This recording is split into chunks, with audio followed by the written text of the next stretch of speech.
যে মই 2 বছৰ নাম দিয়া নাই কাৰণটো জানে নাই আপুনি মই নাজানো সবে শুনি আছে দেই আমাৰ মোৰ কি কাৰণটো কি কৈছে 2 বছৰ আগতে মই প্ৰেগনেন্ট আছিলো আৰু আপোনাৰ শ্ব' চাবলৈ আহিছিলো বৰষুণ দিছিলে খুব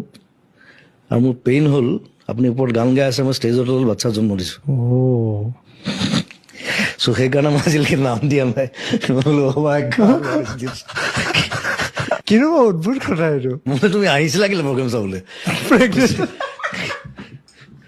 মোক কৈছে নাই মই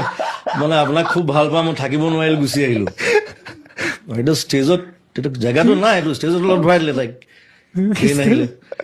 তাতে বাচ্চা জন্ম দিলে আৰু মই সেইটো গম নাপাওঁ মই ওপৰত গান গাই আছো কওঁতেহে গম পাইছো ছোৱালীজনীটো ডাঙৰ পাছত লগ পোৱা নাই বা 5 চাই আছো যদি তাইও মনত নামটো মন